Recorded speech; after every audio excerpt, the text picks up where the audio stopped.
All right, this is interesting. Like, you watch now, and I kind of watch now, because there's a couple times in my career that I kind of would like somebody to come get me. But now guys have a ton of avenues to get out of their situation. They got social media. They'll like some shit. They'll accidentally retweet some shit. You know, they'll be looking for their name, and it'll be like, this guy should get traded. Oh, whoops, I retweeted it. Or they'll work the agents, or they'll fucking, I don't know if this is what Robbie Anderson Scrub their account of all team stuff. Yes, right. all the team stuff, right. They have all these avenues. And Robbie Anderson, like, there's one way to do it. I'm not saying that's why he did it, but, like, Robbie Anderson probably wanted out anyways, and sometimes it happens at the same time. You want out so bad, like, that little thing makes you snap. When like, when I don't know if you were ever part of a year where it was so stressful, bro. And, like, you know, there's some dudes that are checked out and there's some dudes that are angry. And I just was sitting there thinking about Robbie and just the way guys are. In the 90s, guys didn't have a way out of their situation, did they? No, you know. And it's so funny because I said that yesterday on the show on First Take, you know. I remember because, you know, we were talking about Devontae Adams, we were talking about Tyreek Hill. And these teams always say, I guess they say it for their fan base, we really wanted to keep him. We were willing to pay him to keep him. Yeah. Shut up. Stop it. Stop the line. Stop the line, because you really want to keep him. You should have taken care of that before. It didn't want to, you know. So stop that. But I said to them yesterday, why are these teams letting these guys go? Just because they want out. When I wanted, I remember negotiating with Jerry, and I wanted to go. I said, Jerry, I'll go somewhere else. Let's do it. And he was talking about trading me for Carl Pickens over in Cincinnati.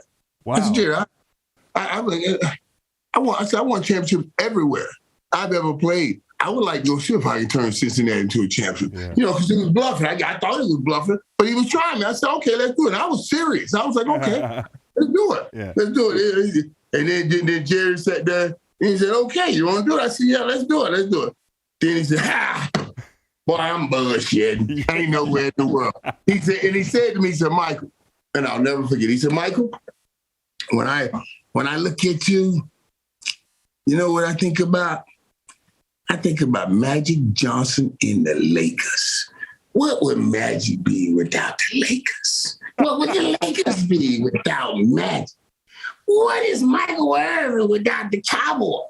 And what are the Cowboys without Michael Irvin? He said, Michael, what I'm trying to tell you, Valley Ranch is where we practice at. He said, what I'm trying to tell you, Michael, this is verbatim.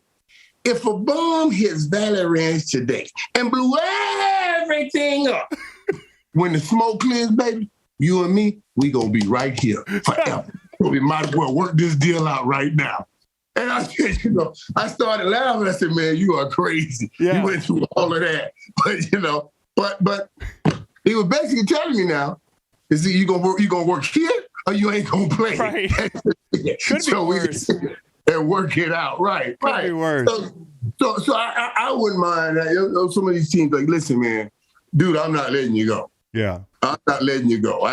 That's what I would be saying. I'm not letting you go. And then some of these teams, they screw up trying to save every dime. You know, they could have signed Devontae a couple years ago and not let it get to that. Right. You know what I'm saying?